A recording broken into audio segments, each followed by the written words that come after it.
Ladies and gentlemen, a very good evening and a warm welcome to this spring evening. My name is Nick Philpott. I am your host and welcome to the Red and Blue Review. I'm shortly going to be joined by my two compatriots, as always. Jel Holyoke and Ian Lyons will be coming any second now.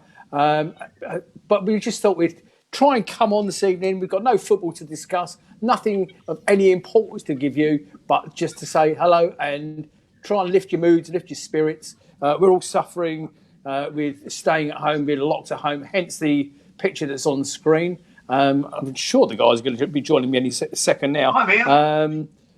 But before we get into this, ladies and gentlemen, this is your show. This is fully interactive, and I'd love it if you would come on and join us, talk to us in the chat, give us your thoughts. What are you doing under this horrid time that we're living in at the moment under COVID-19? We'd like to know if you're stuck at home, and if you are, what are you doing to entertain yourself? What are you doing to missing your football? Good evening, Neil. I can see you've joined us. I hope you're well, mate. I hope you and your family are well. Laurie, hello, my love. Nice to see you. Thank you for coming on and joining us live. So we've got very little on the way of football to talk about. Brad, I can see you, mate. I don't know where Jel and Ian are. Lucy, are they with me? Because I can't see them if they are. Ian says he's there. So if you are watching the show live, come and join us. So hit the share button right now. Hit the share button on your remote. So you can then actually share it, your own watch party, to everybody that you know, and let them come and join us on the show. It'd be nice to hear from other people, just not the normal guys that come on to say hello, because I know they're going to be there. We're going to be talking about the future of the season, of course, the 1920 season. We're going to be discussing comments made by UEFA yesterday with reference to what they think is going to happen in the for the rest of the season. We're going to be talking. Ian's going to be talking about mental health. We've got loads and loads of comments and questions from the team. Okay, but Daniel, good evening, mate. I can see you there. Mark Easton, can you wish your dad happy birthday? I think it was his birthday, Mark, this week. Adrian Luckin, you're out there. Nice to see you, buddy. Lucy, can you talk to me on the in the chat? Let me know where the guys are, because I can't see them. They're obviously there. Let's try it this way, because I know you must be able to see them, but I can't. Evening, Jel. How are you, mate? I'm all right. Can you hear me? That's a no. Good evening. I'm okay as well. Obviously. How are you doing, E? I'm pretty sure that everyone can see me and you. So, and hopefully, when we drop him out and bring him back, he'll come back. But anyway, how are you doing, E? Is he doing his own thing? This is what happens, ladies and gentlemen. You know, it's like a week of driving the roads in a bus with no one to get on, and he's just gone to pot. This is why we're covering mental health later on in the show. Exactly. Anyway, E, let me just say hello to a few people: Brad, Jordan, John Knox, Andy Stacey, Grant Kitcher, Paul Wilshire, Paul Streeter, and Adrian Lucky, Mark Easton, Daniel Kensit. There's a few of you out there. Nigel Croucher, he's already been said hello to. Kel Gilbert, Lee Lockwood, Eagle, Nick. How you doing? Steve Tween. So there's a fair few of you out there. Welcome everyone, and I think Nick is back with us. Is he? I don't. Oh, you're just teasing us all. Shall we move on then? Yeah, go on, mate. Show notes. Right, okay. So don't forget, as always, you can find us on Twitter, YouTube, and Big Head Media at any time to either watch, listen, or download this or any of our other podcasts. Or ask your Alexa, simply ask it, play the latest Red and Blue Review podcast to get this and others. And failing that, go to redandbluereview.co.uk and use the links there to follow us. So, moving on to the first agenda item, young man, the future of the 1920 season. Is Phil back with us? I'm here. Oh, right. Okay. Well, you just put your feet up, old man, and Jel and I will start on the first topic on the agenda, shall we? You do that. Alexander Seferin's comments from UEFA.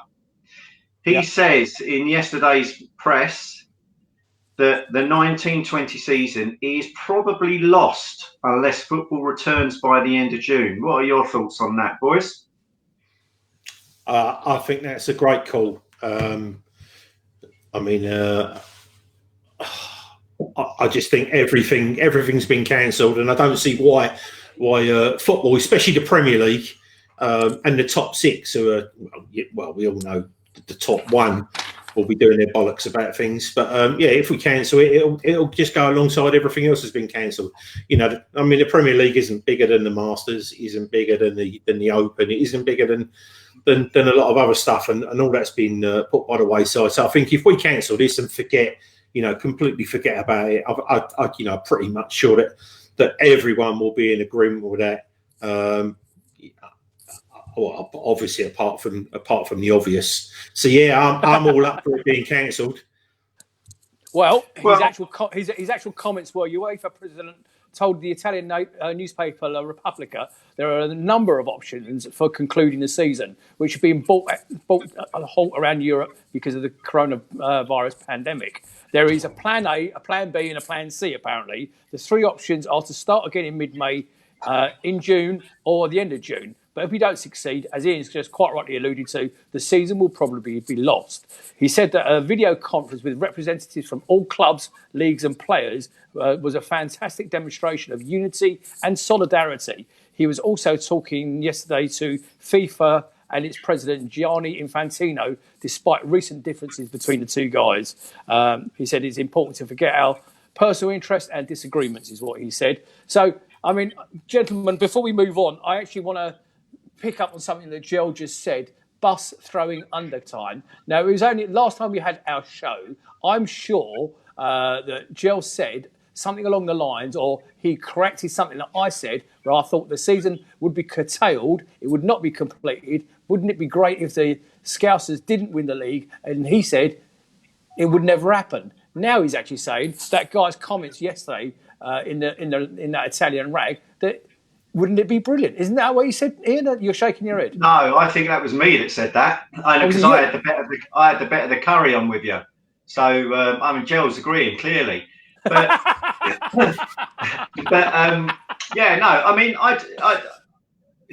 just following on from what Gel's thoughts are, it'd be interesting actually if all of those of you watching just put in your comments what you think will happen. But I can't see it. There's too much money involved, and even though they've already made this arbitrary, seemingly decision for the three divisions below where Bromley sit in the National League, they're already being challenged. They're already talking about being taking the league to court on it, and it's still not been sanctioned by the FA anyway. I think where you've got money, you've got no end of problems. So it all depends, because people could potentially lose out on. There could be claims for loss of earnings for people like Leeds and that not coming up. There could be challenges. Sorry. Everyone knows Leeds bottle it. Who's second? Yeah, I know. That's a fair point. But whoever's currently in the pole position, we don't know. There are all sorts of implications going on. So I don't think it's as cut and dry. I think, and I'll stick by what I said last time, they will finish the season. Come hook or crook, they will finish the season.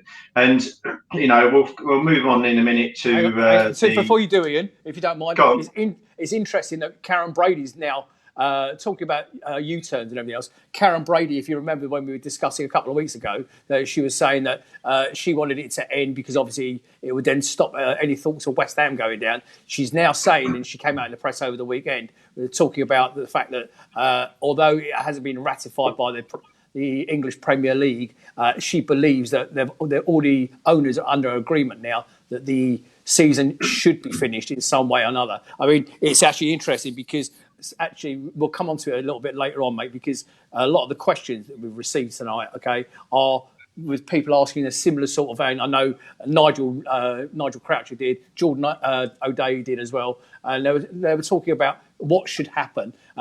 Karen Brady's, because I think a lot of her initial thoughts were awful, okay, and poorly received, she's now done a complete U-turn. Jel? Well, I just want to go back into the chat because obviously a lot more people have joined. So I'm just going to give some shout outs and then we can carry on with the format that we've already got ready. Tim Richards, Lucy Usher, good to see Lucy there. I know she's in the background for us anyway. Carol Saw, Vince McLeod, his FaceTime ex-squaddy mates with a few beers. Matt Masters, I'm on there as well. Ian Appleby, Dan Simmers, Mark Bushell, Paul McNamara.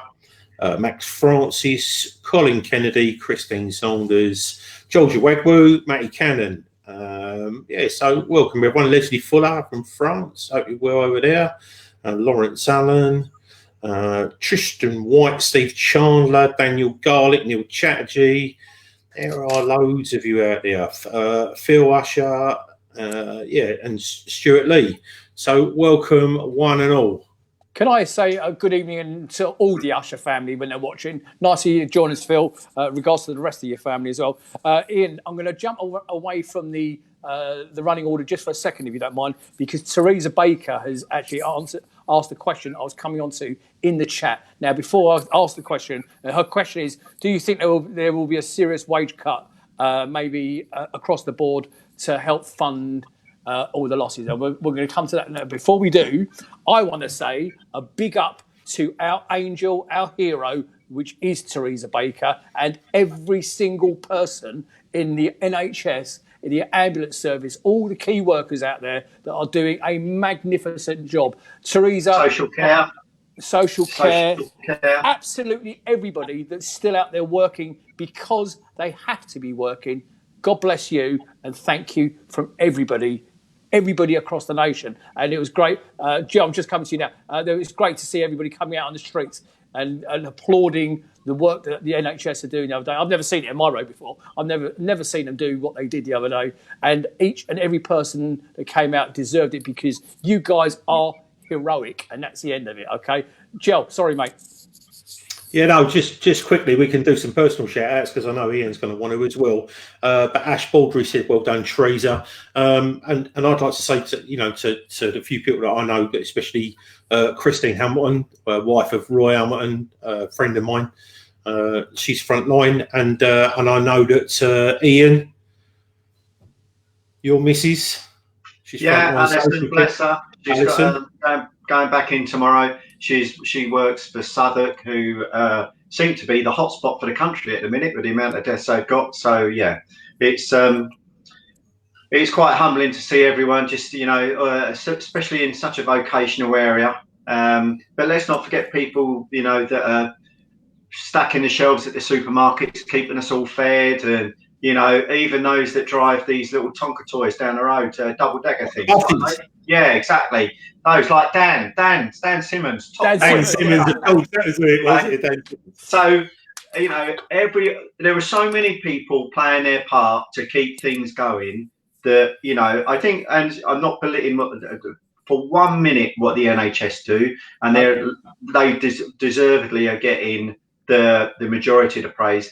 But it seems to be, up until recently, that all the other people that are oiling the wheels and everything else are not quite getting the spotlight that they should. So yeah, it's good to acknowledge everyone, isn't it? Yeah, your rubbish is being cleared because their key workers are still out there doing it, okay? And they're putting themselves at risk. It doesn't matter what they're doing. Teresa, I am going to take issue with something you just said in the chat. Brendan, we just praised you and the NHS. She just said in the chat, I'm not a hero. Bullshit. You are to us, okay? So thank you. Where were we? Did I move on? I can't remember what we were talking about. Sorry, Ian. Well, you've just gone on one of your normal tangents again, haven't you? You just completely... Right, well, I'll pick up, right? So we were talking about Karen, what's-her-face's, Brady's comments and everything else. And the irony being is that would be the second time West Ham should have gone down. And they're likely to get away with it if that happens. But if it were, I mean, this is a question posed by both Jordan O'Dea and Nigel Croucher. If the Premier League were to see all its results expunged, what are people's thoughts about it? Would we celebrate if there was no promotion or relegation? Liverpool didn't get the title. What are your thoughts? You want to go first, Jel? Because I've got my thoughts. Well, yeah, I mean, I've already done the Liverpool thing, tongue in cheek. So I'm not really bothered about that, but it would be a shame for, the Premier League does need a team like Leeds in it. I'm not a soft spot, but I do like Leeds. I like the passion that fans have got. It's a nice ground, Ellen Road as well. So, but yeah, I mean, the thing is, the Premier League to the Premier League players is worth winning.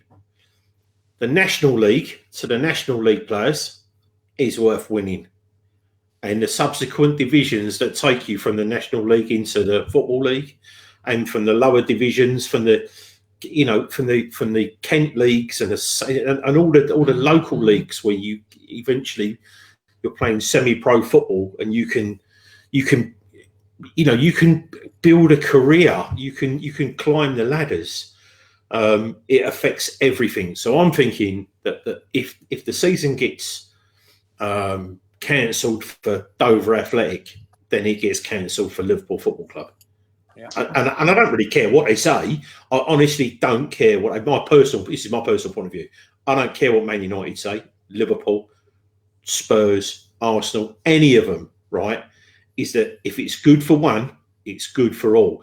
This is not a crisis that's just down to our country. This is a worldwide, absolute worldwide crisis. And I think at the moment there's one league in world football that's still playing football.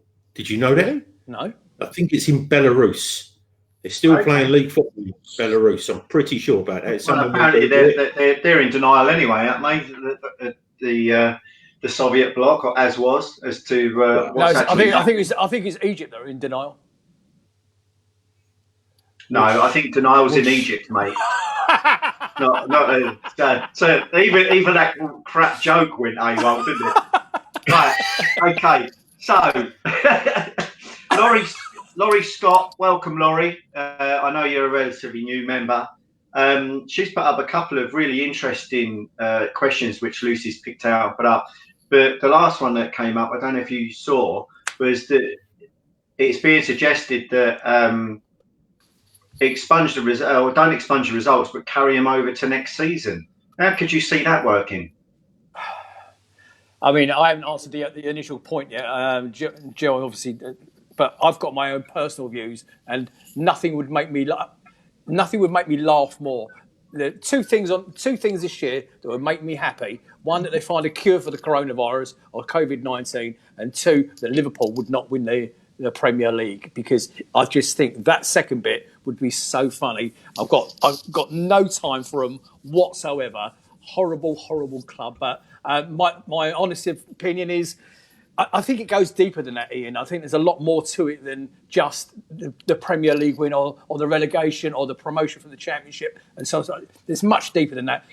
It's how would they allocate the TV money to the teams, between those clubs, between the relegation and the champions. How do they allocate the money? How do they divide the funds up? And if it's okay with you, it also brings us on to the point about what should the Premier League. Jel, I'm just going to do that. Go on, you do yours. I want to do Andros Townsend's comments next. So if they did, right, and so the TV money, you get X amount of money for finishing top and X amount of money for finishing bottom. If there's no finishing the season, right? Yeah, if there's no winning it and there's no relegation, then literally, instead of the winners getting 130 million, add the whole lot up and just divide it. Everyone gets the same.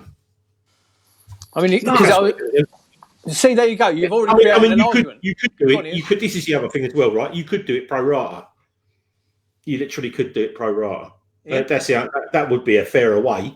And then, I mean, I don't know. I really don't know. The only thing that I will say out of all of this is that, being in the Premier League, this bubble, we need to be taking. The Premier League is not going to go out of business, right? The Championship is not really going to go out of business, but there are a lot of clubs going down the league that will go out of business because of this, or are so close. And for somehow we need to be for modern football to survive in this country. We need to be putting money down into there. And just very quickly, Grant Saunders said Belarus have cancelled nothing. They will not cancel anything either. The president says vodka and saunas will kill the virus if contracted. The bloke is a star. Right. Lee, oh no, lots of stars.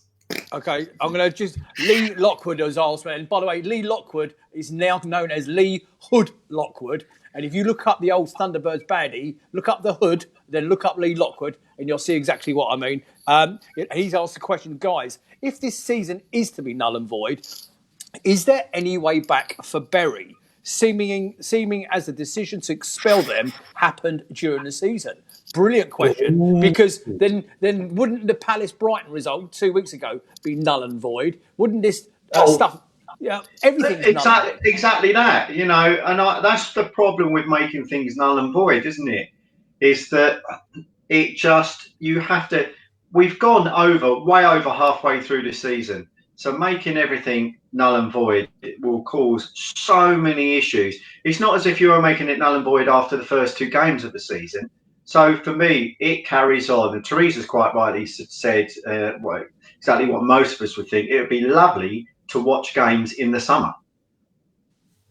You know, even if they are behind closed doors, you know, as long as we're getting streams of games and we can sit out in our gardens and watch it on our phones or whatever, I think that would be lovely. That's just what we will need.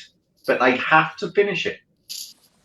Joe? Well, if it's going to get finished, then Sky can show all the games. Because as far as I know, I think they're still taking full money off me.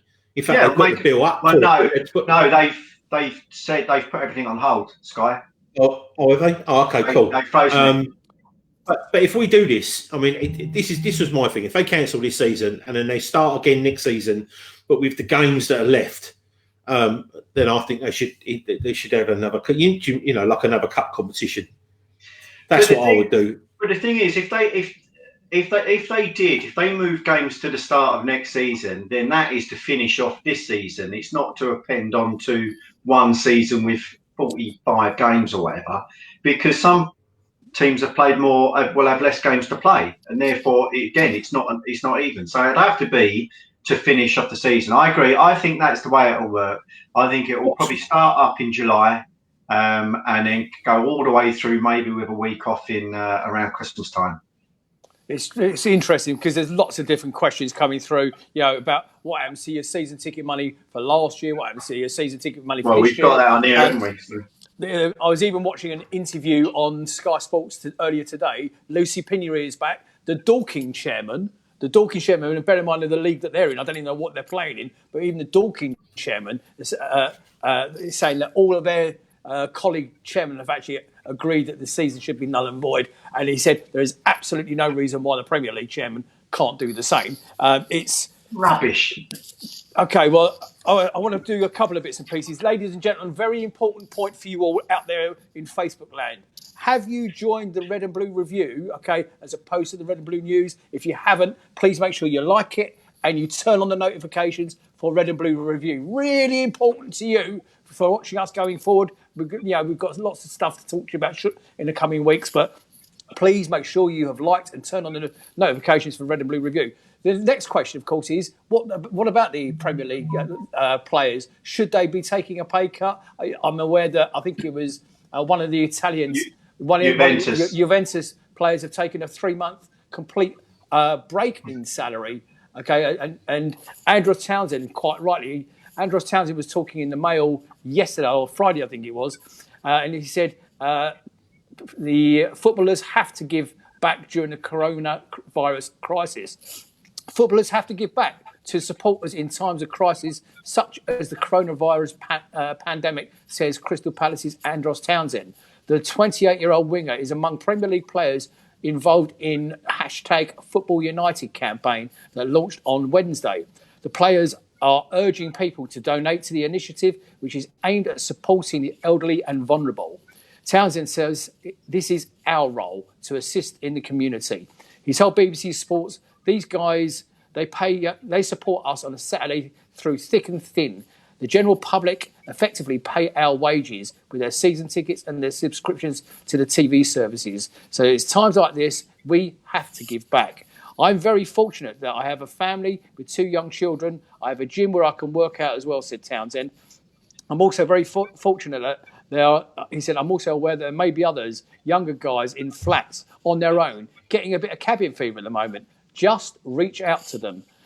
Reach out to them on social media or anybody really, just to speak to them and get it off your chest. Because from myself, I know the main thing is about mental health, and we're going to touch on the mental health side in a second.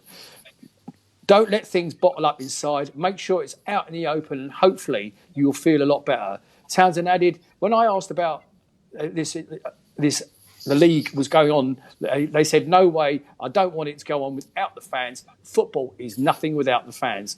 And fair play to him. Ian, I'd like to touch, if you don't mind, on the mental health issues, not just for the footballers, because they are cooped up in their huge mansions, some of them. Some of them are on their own. I'm more concerned about people at home. The reason we're doing this very show, both of you boys, okay, the reason that we said we agreed to put this together this evening is because we wanted to try and get back some sort of normality into people's lives in this time of absolute horror. Mental health issues, mental health problems.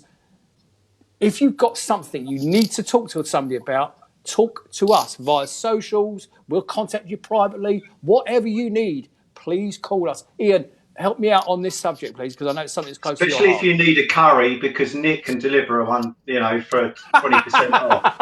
So, on a serious note, yeah, definitely. I don't know how everyone is feeling out there at the minute, and it is quite surreal.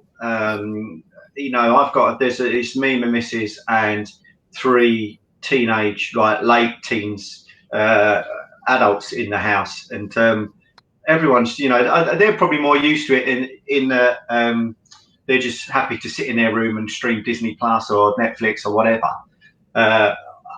Us of maybe 25 and over are probably struggling a little more with it, especially, those of us who go out to work rather than work from home. It's definitely a different mindset required.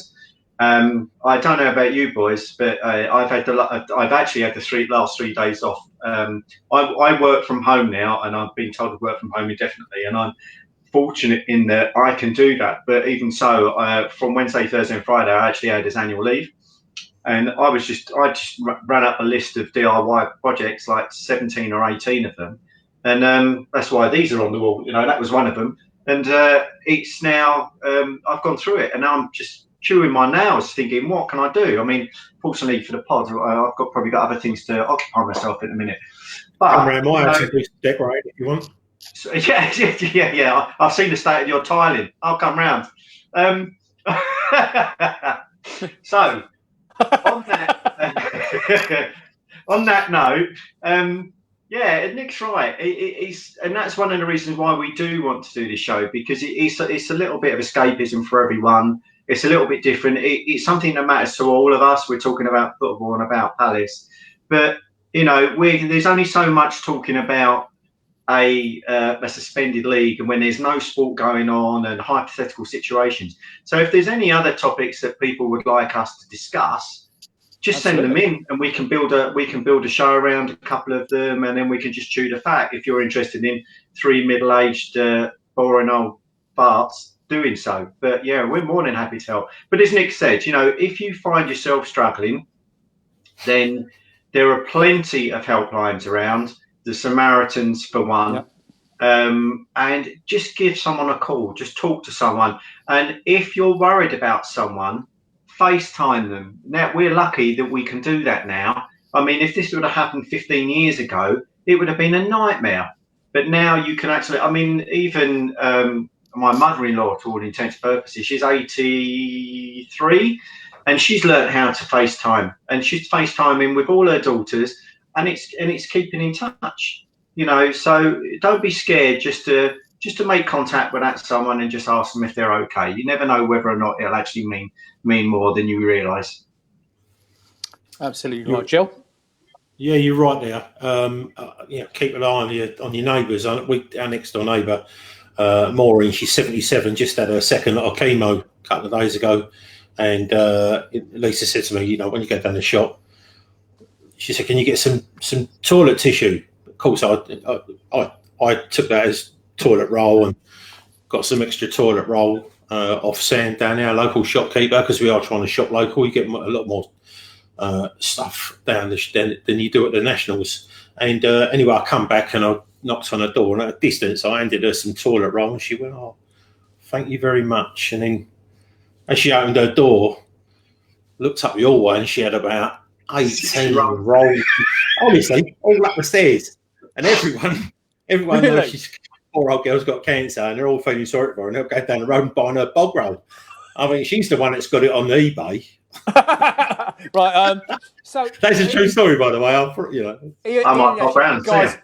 Ian's just raised a very good point. Yeah, listen, we can come on and do bi-weekly shows if you want us to, but tell us what you want us to do. Don't forget, we are the only podcast you can watch. It's really interesting, actually. A couple of the other guys that normally do their pre-recorded stuff around dining tables and everything else. If you notice, they actually started doing last week what we've been doing for ages and ages. This, in other words. So, obviously we've got the winning formula here because now the others are trying to do it. So you tell us what you want to do, you would like us to discuss. It doesn't have to be about Palace. This is predominantly a Palace show. It could be about funny looking people. We've got Jel Holyoke as the category A example. You tell us what you want to do. Catching flies. Ian.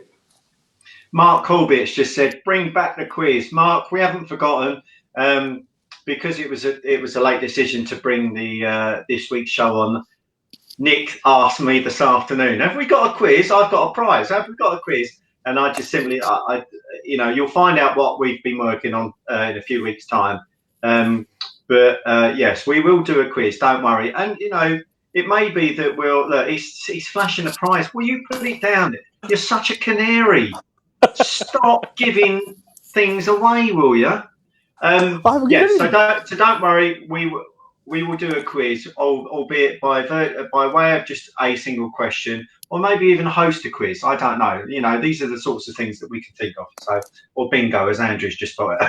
Okay. Yeah. Well, don't forget you've got a former bingo caller here. Okay, because I was. And really? Yeah, absolutely, 100% true. I did it for 5 years as main session bingo caller, Pearly Bingo Hall, which is now a Juicens or a Screw. Have you got a dobber? I've got a dobber right there, over there in the corner. It's a bit harsher than Mrs. Right. That's what I was thinking. Stop it. Grant Saunders, pay attention, Grant. They're talking about a quiz in the chat. I know that you've got something up your sleeve for this very subject. Now, here, Grant, if you're on, Lucy, could we send Grant a link to the show? Because I just want to ask him a question about quizzes and social media and the way to do a good way of doing it that he saw the other day, and he can talk us through. Please come on. See, now I've let a secret out about me, my previous life where I was a bingo caller. I really was a bingo caller in the form of life. That's because you cannot keep anything quiet. Nick the Canary. And no, it wasn't Two Fat Ladies, Teresa. I'm not doing it. I'm not doing the Two Fat Ladies gag. I'm not doing it. Right, shall I do a question? Grant, if you're still watching, okay, hopefully Lucy's going to send you a link because I want to ask you about the quiz scenario. Right, interesting one to kick us off with, boys. Okay, something that we haven't covered before. Jel, pin your ears back because you know who this is. Away Day Eagle writes, rumours of David Blitzer trying to buy and invest in Club KV Ostend. Your thoughts, please. Jel.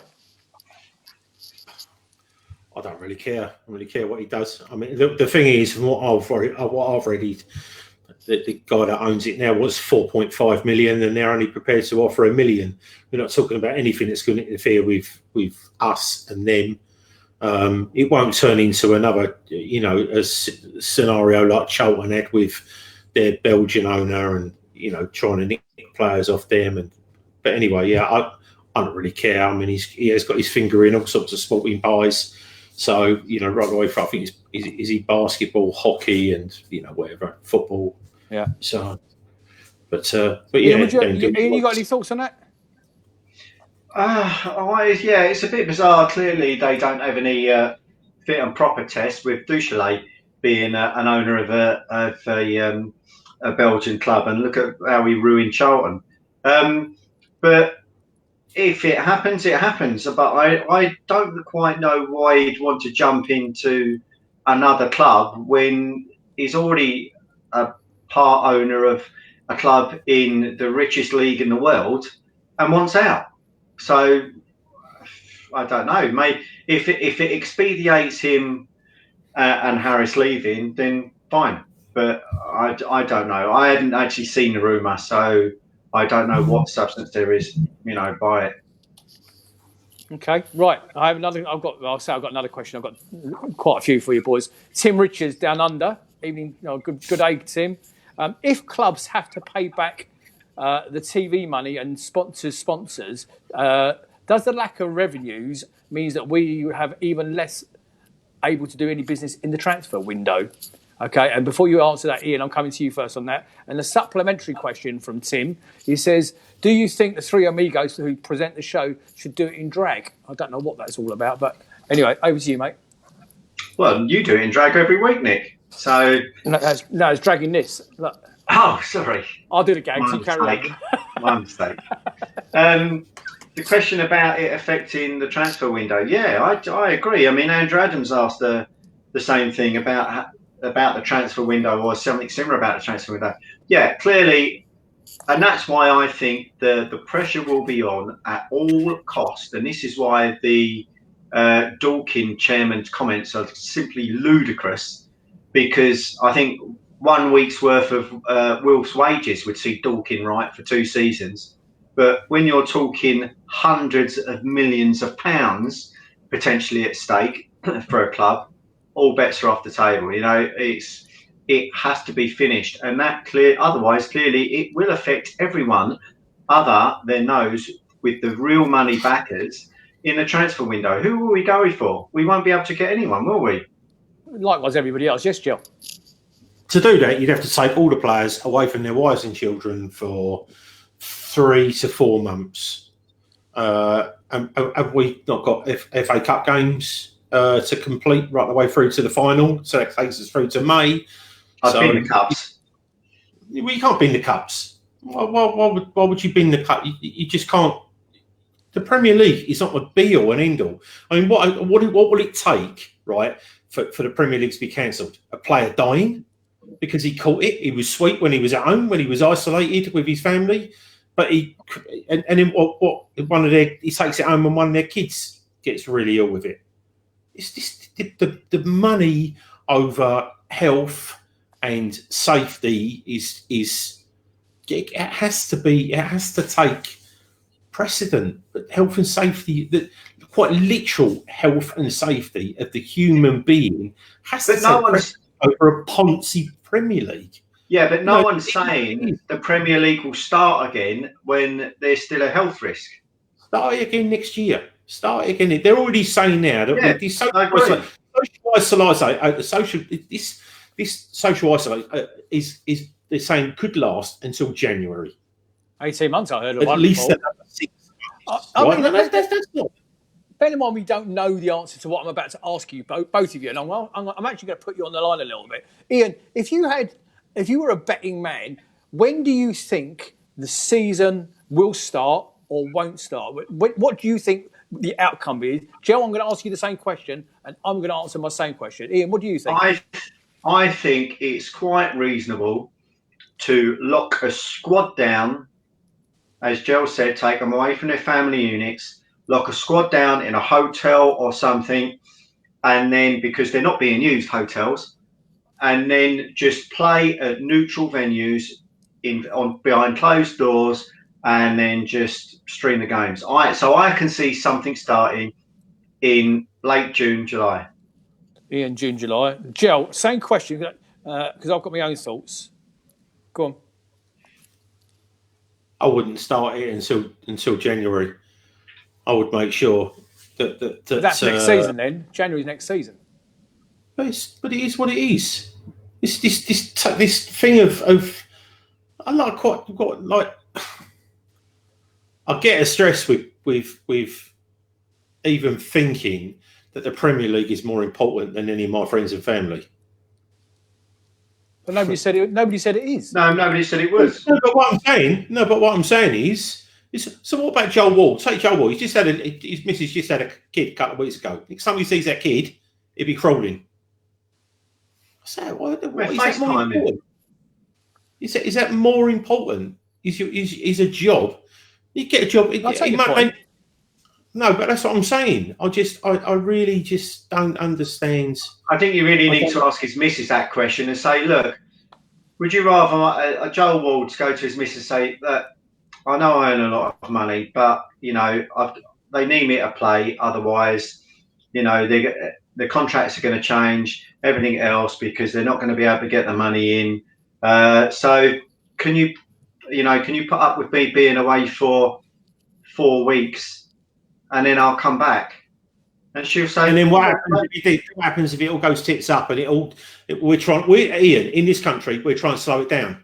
That's what we're trying to do. That's what they're saying. How's that going to you didn't listen to what I said, though, did you? I said, lock them away in a hotel, right? It's a 14-day incubation period, right? There should, if provided they lock them away in a hotel and then they're in a sterile transit to and from a ground, right? And they just run onto the pitch, they play a game and then run straight back off.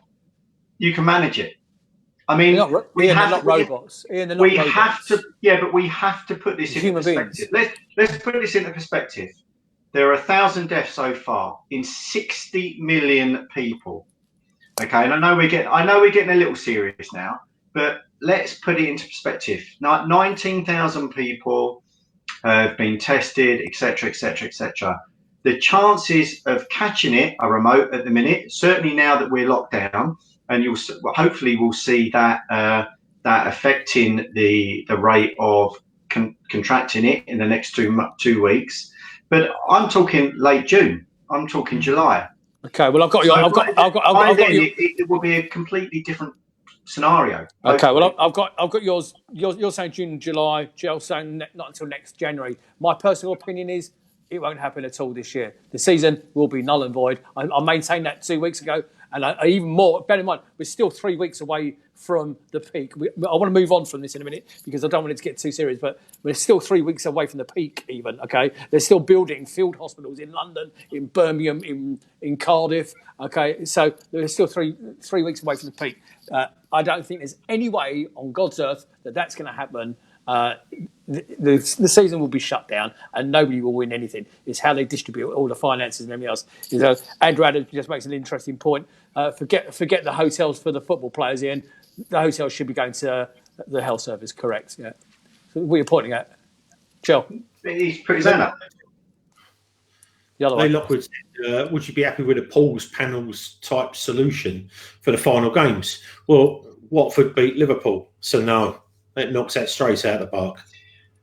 The only thing I could see was maybe what we both came up with is that at various points was an average points for the game. But then someone did that for us, didn't they? And then the position didn't really change much. I think there are only 2 or 3 teams that actually changed position. Okay. I also want to take a little point, if you don't mind, in case you guys haven't seen it. I'm sure you have. Out on social media yesterday, I can't remember them all, but a lot of the players were asked to put out short videos as to the protocols, what to do and everything else. So, yeah, I know they're sitting at home doing nothing, getting paid hundreds of thousands of pounds a week and everything else. I get all that, okay? But they still took the time. I saw Wilfs, I saw Gary Cahill's, I saw Roy Hodgson's. So fair play to the Palace players for it. It was good to see. Right, I'm going to move on to another question. Okay, it's similarly linked, if you don't mind. Nigel Crouch, if the season was to be scrapped, would you want a refund on your season ticket, or would you be happy for the money to help out teams in the lower leagues that are financially struggling? Ian, I'm going to come to you first on that. Well, no, I don't think that's where funding for teams lower down should come from. I think if there are no more games, then it should be the players' wages that get stopped, because they'll be getting paid for doing nothing, and that should be going to the lower teams. Okay, Jel, you got any thoughts on that? Well, I like the sentiment, but I can't see the club Palace going, well, yeah, okay, we're going to save 14 million quid. Here you go, give it to the Football League, and then distribute that. Parish is not going to give them 14, 15 million quid. Man United are not going to give them 75 million quid. I think they pay more money than anyone else, don't they? Man United. I think they're the highest paid players in the football leagues. I know they've got some ridiculous players, whatever it is, Sanchez, 450 at £500,000 a week. If they've got, 10 weeks left in the season, it's a silly amount of money just to give away just for him. So I can't see it happening. The sentiment's there, and I have always said that we have to support grassroots. I've got a mate who's got two mates, Jerry Dalkey at Bromley, Gary Hillman at Cray Wanderers. Both got lower league clubs that are only 5 or 6 divisions lower than the Premier League. So, it is important. And it is important that these guys, not every club can have a multi-millionaire owner. That's the thing, the lower down the leagues. So the sentiment's there, but I can't see it happening. The only thing I did say on social media a little while ago is that this might be the thing that breaks the camel's back within English football, and it forces teams, although they wouldn't want to do it, but it forces teams lower down the road, lower down the scale to ground share. Yeah. Listen, if it's good enough for and it's been good enough for as long as I can remember for AC Milan and Inter Milan, then it's good enough for Ashford and Dover. It's good enough for it was good enough for I don't know, Erith and Belvedere, and people ground share it. I think is just going to be the way forward. AC and Inter. Well, that's what I just said at the San Siro. It's but I do think that is the way forward anyway. For myself, I think they should build a massive stadium in Stanley Park, and no matter what Liverpool and Everton say, make them share. Just say, we'll give you planning permission. You can have one stadium and build a super stadium. You know what I mean? It's just getting a little bit all about me football. That's the thing, and it's right. It's driving people away, like myself. I have very, very little sympathy for any Premier League player when for whatever reason. I don't have anything in common with him anymore. But we used to love them as. It's very rare now that players play for a badge. I know Wilf does, but it's a rare thing. And then so just very quickly, sorry, Andrew Adams said Millwall and Palace sharing Jel.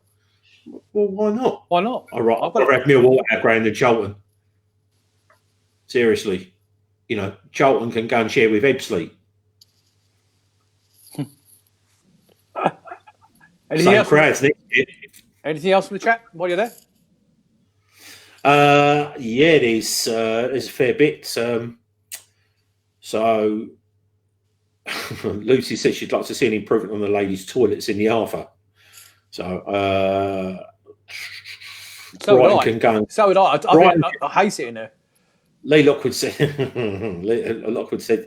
Brighton can ground share with Elgin in Scotland, which is quite funny. And Laurie Scott's come up with a thing which we talk about all the time, and I wish would happen. In all honesty, the top 6 want all the pie. They want their own Super League. Give them their Super League. That would sort a lot of this out. And then Mickey Philpott over there in Switzerland. It's a great answer. This is, or a great idea. Maybe Sabutio is the answer to finish the season off. Yeah, I thought that was smartest. Yeah, unbelievable. Richard Greenwood said, "Good evening, Rich. Thank you for joining us tonight, mate. I really appreciate it. Agree with you, Ian. Palace season ticket holders should be directly refunded. The FA, the Premier League, and the EFL need to come up with a financial support package for the lower clubs." So he's agreeing with you. Lawrence Allen said, "If the remaining games do not get played, or we as fans do not get to watch them, the season ticket prices for the remaining home games should be chalked off next year's season tickets," which is another possibility. And I'm sure that's something that you'll find that the chairman are already in discussion with. They need to have... They will want to keep the money. Yeah, they want to keep the money within the business. Sorry, Joe, you're about to say something? No, Eileen Fay in the chat said, "Lovely to see you guys." Come on, Eileen. Hi, Eileen. I won't stoop to the levels he's just as, but higher. Higher, Eileen. Okay, Ian, I want to change. Before I come back to the questions, I'm going to change tack. I know you wanted to touch base on a guy called Seb Lewis. Over to you, mate. Oh yeah, yeah. No, Jel wasn't aware of this, by the way. It was just something I saw. I've got a note, like most of us, something we all, regardless of what club we support, what unites us all is the love of football. And I've got quite a few friends who are Charlton fans, Millwall fans, etc., etc. And I was made aware of this guy called Seb Lewis, who is a Charlton fan, who sadly passed away at the age of 38. Now, I don't know whether it's to do with the current issues or not, but nevertheless, what I was seriously impressed with, and why I wanted to mention it today, is that he had the enviable achievement of attending every single game, home and away, since February '98. Just think of that. I mean, that's 22 years worth of every game, home and away. And at the time of his passing, his record stood at 1,076 consecutive fixtures. Now, I just wanted to say... And this is a Charlton fan, yeah? Charlton fan. Now, I just wanted to say fair play, well done, and just wanted to pass on my thoughts and condolences to clearly his family and, Charlton fans, that knew him. I know a few of my mates knew him as well, who they all missed. He was a regular face. And I know, we all know, remember regular faces when we were watching, home and away, maybe, Joyce the Voice, etc., etc. But that is some going. And I just thought it was in what were sad circumstances, just to say, look, that was great. Well done. Someone who loved his club as much as he did. Sorry? Is Joyce still with us? No, I don't think so. Oh, bless her heart. Rest in soul, Joyce. You're a lovely lady. Had the pleasure of meeting you on more than one occasion. Don't forget, ladies. Yeah, me too. Joyce the Voice. Joyce, yeah. Joyce the Voice. I can't believe we've got no football and you've come out in your droves again, ladies and gentlemen, to watch the Red and Blue review. You truly humble us and we're very, very grateful. Thank you so much. But please make sure you've liked the Red and Blue review and you've turned on your notifications. Adam is asking you boys, how are the EPL going to handle the transfer window? And I know we covered this briefly last time. Players out of contract / loans, what is the best solution? Well, I mean, because Ben Allen mentioned it a couple of weeks back, didn't he, about the legal ramifications of contracts ending at the end of June? Yeah. There's lots of players out on the end of June, across the country. I mean, it's definitely going to be one of those issues that someone's going to have to think about, because it's going to affect so many teams that someone's going to have to come up with a solution. But as far as the transfer window is concerned, your guess is as good as mine, because based on what we've been discussing, the season could be carrying on. I wouldn't invoke the transfer window until the end of the season, whenever that may be. If it may be. Jel, any thoughts? No, I mean, it's all conjecture, but I mean, it's like you say, it's just a shit show, really, the whole thing. And no matter what the outcome, whatever happens at the end of all this, whether it gets cancelled, whether it goes ahead behind closed doors, I can't see it going there behind closed doors. That's for me. I mean, you're talking like Andrew said the same thing, didn't he? Of people all the time. Even if you're saying you're playing at neutral grounds, the grounds can be cleaned. If they're cleaned like we see in the streets being cleaned around Europe, then the grounds will be cleaner than they've ever been, ever. Instead of just a spruce up, these are being properly cleaned. Then they'll be safe there. But I just can't see that they're going to stick 20 players, a coach. You've got to meet somewhere, or you've got to go in separate cars. Some people can't drive, some people won't know. You're just involving other people. It just involves too many people, and the logistics of trying to keep everyone safe, for me, makes it impossible. And the other thing is as well is that while we have these new laws in place that only essential workers or workers that can't work from home are allowed to go to work. Now, does football come underneath that? I mean, it does for me. I'm a tiler, so I can't tile from home, and the government thing for me doesn't help me out until the end of June. So we're forced to go to work. Yeah. What about that transfer window, though, Jel? But what I'm saying is, the thing is, it's everything. Everything is going to be subject to a QC. That's what it's going to come down to. It's going to come down to the button of the QCs. It is what it is. But there needs to be a few things taken into consideration to finish any sporting calendar, right? And that is, firstly, trying to be a little bit sensible about things, and your moral compass needs to point in the right direction. That's the thing. It's definitely a very sensitive subject, isn't it? And whether your moral compass can point in the right direction in the face of the Premier League, we'll soon see. Because I know what it would do for me, regardless. My personal opinion is I would cancel it. I would cancel it until January, and if it isn't finished, then we just keep cancelling it. It is what it is. Well, I know I know they're meeting again. I think it's Thursday this week or Friday, and I reckon because this is not going away anytime soon, I think it's fair to say that they'll certainly have a strategy in place by this week. Yeah, definitely. We may not know about it come now, but if Karen Brady has opened her mouth again a little bit too early, I think she believes that there is a solution in place and they've got something worked out and everything else. But let's face it, what does she know? Again, Richard Greenwood came back and said, why don't they end the Premier League season now and fix and accept the current positions? Well, I've got no issue with that either, except for that means Liverpool become champions, which I don't want.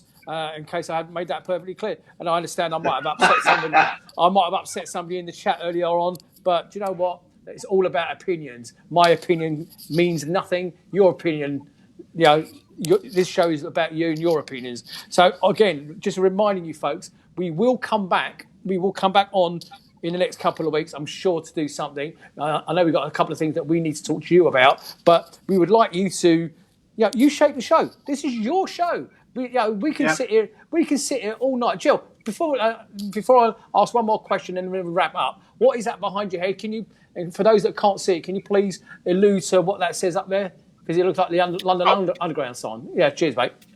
Can you? Yeah, that's better. What's it say? FC, Everton, Newcastle, Southampton, and Brighton. Social distancing. Social distancing. Excellent. Hashtag for the NHS there as well. God bless him. God bless him. Right, Ian, last one to you. Okay, under the bus time. So hang on, Lucy, don't jump yet. We're not going just for a minute. Best overseas player to play for Palace and best overseas player you've seen. Lombardo. Next question. See, you beat me to it. Ian, you'll say to you? Well, my puppet master's just said exactly what I was going to say. Not Will Zaha. Doesn't he play for the Ivory Coast? But he's still not the best player that's ever played for us. Is that right? As far as I'm concerned. Technically, yeah, right, fair and Will. So technically, you're still saying Lombardo, both of you, yeah? Ian Wright's better than Will. But I thought Lombardo was better position for position than Wright. Lombardo was one of the top 10 players in the world at the time. He came to us. Yeah, exactly. Yeah, I've got two people saying Jednak. Luke and Teresa both saying Jednak. Grant Saunders is saying Thomas Brolin. And by the way, I was just about to say, as long as someone doesn't say Thomas Brolin. And by the way, somebody also just notified me that Joyce the Voice died in 2014. Yeah. So God really rest. 6 years, wasn't it? God rest your soul, my love. God rest your soul. I think what we do is, have we got any more to do? What should we do? Get your topics in. Get your topics in for the next shows, guys. Yeah, absolutely. And we must also not forget to thank John Lyons, Graham Kitchener, Kevin Lyons, and Tom Clark Samuel for their support as always. It's your show. We want to get it out on a weekly basis, so it's down to you. If you want to do a weekly one, you've got to get some topics into us, everybody. My questions crew. I have another family on the side of this show. My questions crew, boys and girls in that chat. Thank you so much for everything you do behind the scenes. Again, forming the show. Last word from you boys. Okay, and then I'll say goodnight. Ian? Stay safe, everyone. See you soon. Jel? Very nice. Ladies and gentlemen, help save lives. Support our NHS. Stay at home. Wash your hands. On behalf of myself, Nick Philpott, and the rest of our team, God bless, keep safe, and good night. Good night, everybody. Good night. Good night.